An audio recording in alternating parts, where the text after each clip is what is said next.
Hello. I wanted to talk about why I decided to go into the MA program.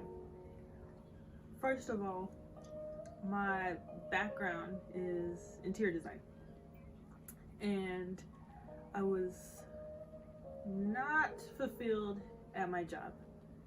So after COVID hit, I wanted to do something different, and I wanted to do something that I thought I might actually enjoy. Because essentially, I had my dream job, but I ended up really hating it.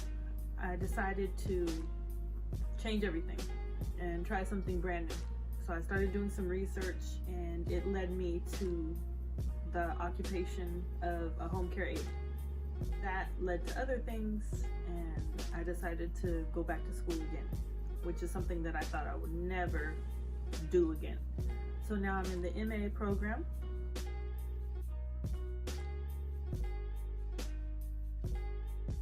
Some people think the medical assisting program is easy, but it is a lot of work. Um, I'm sure a lot of people have tutorials and different things on YouTube in regards to that. I haven't really watched too many of those, so I don't know if I'm duplicating anything, but I did want to just show a little bit of the school portal and some of the curriculum we deal with. For instance, here we've got week 1. We've got our course documents, which is a few PowerPoints. It's also our medical terminology sheet. We've got bloodborne pathogen training, which also comes with its own exam. We usually do 5 drug sheets. This is an old one, but right now we're doing 10 because we're going into the intro into pharmacology. We also have Career Edge, which is supposed to be basically job placement prep. So that is its whole other program. And right here it says Unit 4. Within there we've got about 5 or 6 assignments. Got a library assignment, which is a 10-minute PowerPoint presentation based off a topic assigned to us.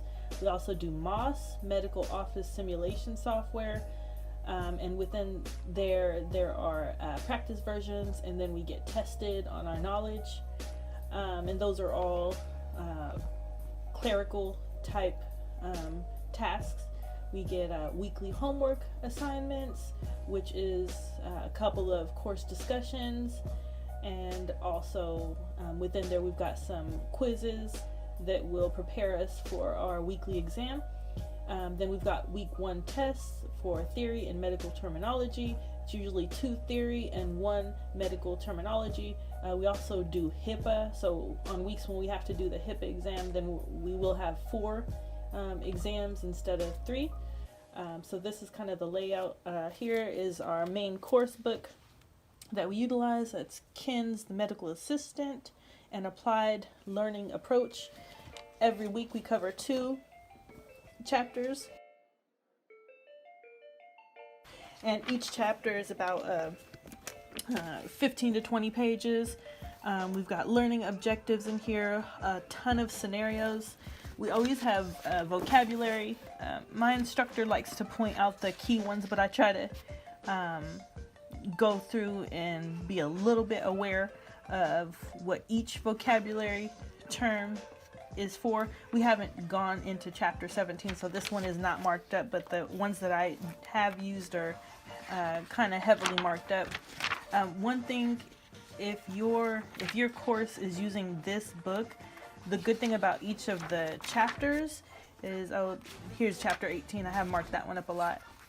But at the end of each chapter, it has a summary of learning objectives. And myself, I read real slow. So if you are a faster reader, or if you have time, if you are able to read through the whole 20 pages times 2, since there's 2 chapters, you can go ahead and read the 40 pages in addition to the 14 assignments you get every week. But I don't have that time or energy. So this is a summary of learning objectives. These are real helpful just to kind of familiarize yourself with the content of each chapter. But that this would kind of just trigger your brain about certain topics, but it is really crucial to go in there and still highlight the pages and kind of prepare for the test taking. This one right here, you see my markups are really messy, really sloppy, but they get the job done.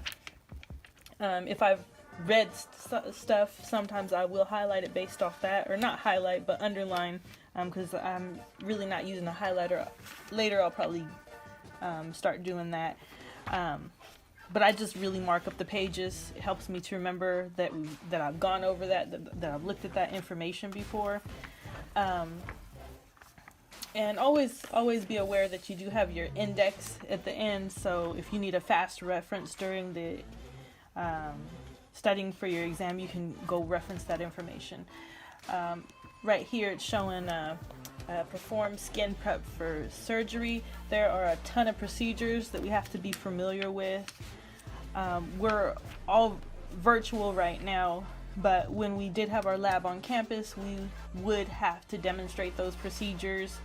And in the MA program, at least mine, I know some don't include that, but we do also do phlebotomy as well. So yeah, so there's just a little brief intro into the curriculum and the format of my institution.